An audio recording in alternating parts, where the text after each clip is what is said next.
Assalamualaikum warahmatullahi wabarakatuh. Halo semuanya, kembali lagi bersama saya di Kita Film. Kali ini saya akan membahas alur cerita sebuah film horor Jepang yang berjudul Remember. Sebelumnya saya pengen ingetin ya, kalau film ini hanya untuk kalian yang berusia 17 tahun ke atas, karena banyak adegan-adegan sadis di film ini. Dan sebelum kita mulai alur ceritanya, jangan lupa pastikan teman-teman sudah subscribe ya. Film diawali di suatu pagi pada tanggal 5 Juli. Seorang gadis bernama Asuka sedang bersiap-siap untuk berangkat sekolah. Ibunya menyiapkan bekal dan menyuruh Asuka untuk membaginya dengan teman-temannya di kelas. Asuka dikenal sebagai cewek yang suka menyendiri di sekolahnya. 3 orang siswa sedang membicarakan Asuka. Salah satu dari mereka adalah Takahiro. Karena asik bercanda, Takahiro tidak sengaja menabrak Asuka. Mereka sekolah di SMA Akademi Acacia. Di kelas, salah satu siswa berkata kalau uang iuran untuk kegiatan sekolah telah hilang.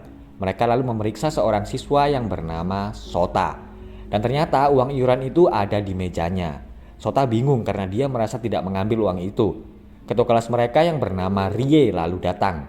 Saat jam istirahat, Asuka lebih memilih makan sendiri daripada berkumpul dengan teman-temannya. Dia lalu terkejut saat melihat ada banyak tangan yang keluar dari sebuah sumur. Asuka bertemu dengan Pak Yashiro yang sedang mengubur seekor kucing yang tadi tertabrak bis. Pak Yashiro adalah seorang pustakawan di sekolahnya. Tiba-tiba ada gadis kecil berdiri di belakangnya dan meminta tolong agar Asuka menemukan anggota tubuhnya yang hilang. Tapi gadis kecil itu tiba-tiba menghilang. Malam itu adalah tanggal 5 Juli. Asuka dan teman-temannya heran kenapa mereka tiba-tiba berada di gereja sekolah. Dan di sana juga ada sebuah peti mati. Salah seorang teman mereka yang sudah lama tidak masuk sekolah juga datang. Dia bernama Atsushi. Sota kemudian berkata kalau permainan mencari mayat telah dimulai.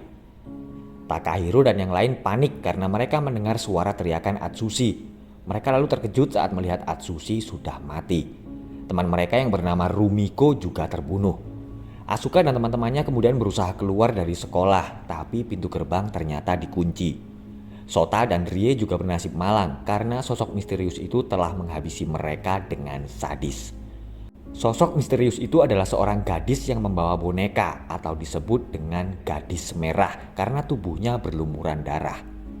Asuka dan Takahiro bersembunyi di sebuah ruangan kelas, tapi gadis merah berhasil masuk dan membunuh mereka berdua.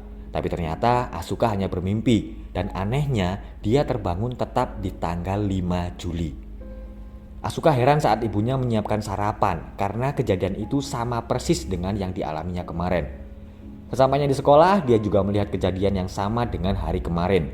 Takahiro kemudian datang dan menanyakan maksud Sota yang berkata tentang permainan mencari mayat. Sota lalu berkata kalau orang-orang yang sudah terpilih harus mencari potongan tubuh seorang gadis kecil korban pembunuhan yang bernama Miko Onoyama. Dan mereka berenam akan tetap mengulangi hari itu sampai potongan tubuh Miko ditemukan. Malamnya Asuka dan yang lain kembali berkumpul dan harus menemukan potongan tubuh Miko. Takahiro dan Asuka menemukan sebuah lengan manusia yang disimpan di dalam akuarium. Tapi gadis merah berhasil menemukan mereka. Takahiro menyuruh Asuka agar membawa lengan itu ke gereja sekolah, sementara dia akan mengalihkan perhatian gadis merah. Asuka segera berlari menuju gereja dan Takahiro akhirnya terbunuh. Gadis merah juga menghabisi Sota, Rie, dan Rumiko. Asuka memasukkan potongan lengan Miko ke dalam peti, tapi gadis merah kemudian datang dan menyerangnya. Asuka kembali bangun tetap di tanggal 5 Juli. Rie dan Rumiko kini menjadi lebih dekat dengan Asuka. Malam harinya mereka kembali mencari potongan tubuh Miko dan berhadapan dengan gadis merah. Atsushi jarang datang ke sekolah karena semangatnya sudah hilang sejak dia mengalami cedera kaki yang parah. Sota mengumpulkan informasi tentang pembunuhan yang terjadi 30 tahun yang lalu di dekat sekolah mereka. Pak Yashiro tiba-tiba datang dan menyuruh mereka agar tidak berisik di dalam perpustakaan. Sota juga membuat denah sekolah agar mereka lebih mudah menemukan potongan tubuh Miko. Malam itu mereka menyalakan lampu dan memutar musik dengan suara kencang di sekolah. Karena menurut Sota, gadis merah bisa menemukan mereka karena 2 hal tersebut. Malam demi malam mereka lewati dan satu persatu potongan tubuh Miko berhasil mereka temukan. Asuka dan yang lain pun sudah terbiasa menghadapi kematian. Atsushi akhirnya datang dan ikut bergabung bersama mereka. Dia sudah kembali percaya diri dan berlari kencang menuju ke gereja sekolah untuk meletakkan potongan kaki ke dalam peti. Dan sekarang tinggal bagian kepala saja yang belum mereka temukan. Mereka berenam kemudian pergi ke rumah tempat Miko terbunuh.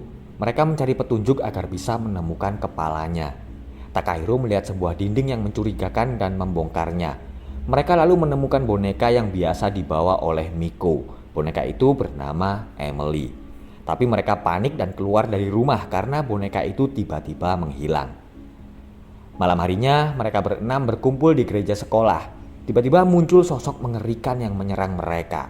Miko atau gadis merah telah berubah menjadi monster dan membunuh mereka satu persatu.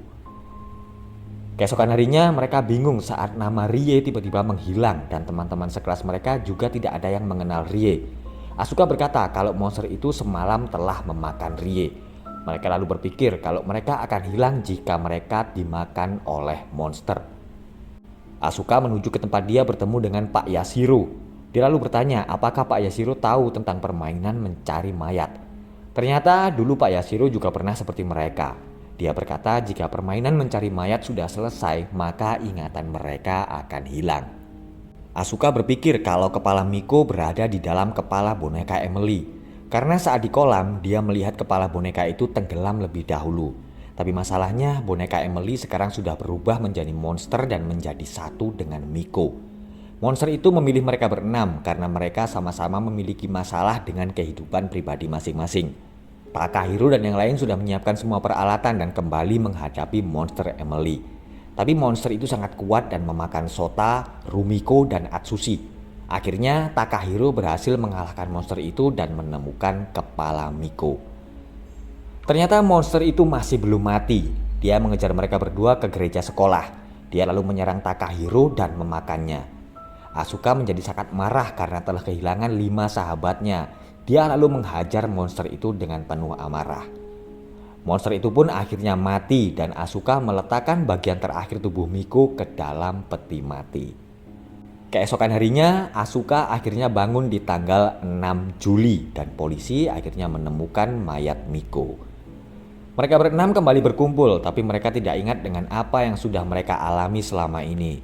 Dan di akhir film diperlihatkan kalau foto Miko berubah menjadi foto Asuka. Dan itu membuat saya malah semakin puyeng.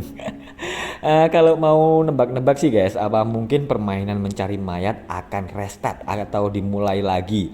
Dan si Asuka ini jadi korban pembunuhan dan jadi sosok gadis merah selanjutnya ya. Apa Miko ini adalah gadis merah? Atau terus kalau memang Miko ingin, maksudnya kalau Miko ini memang ingin tubuhnya disatukan, terus kenapa dia menyerang Asuka dan teman-temannya? Aduh, mumet. Oke, silakan tinggalkan komentar jika kalian mungkin punya spekulasi sendiri tentang film ini. Oke guys, itu tadi alur cerita film horor Jepang yang berjudul Remember. Ya meskipun endingnya masih bikin saya agak mumet, tapi semoga kalian terhibur dan gak lupa buat subscribe channel ini untuk alur cerita film berikutnya. Wassalamualaikum warahmatullahi wabarakatuh.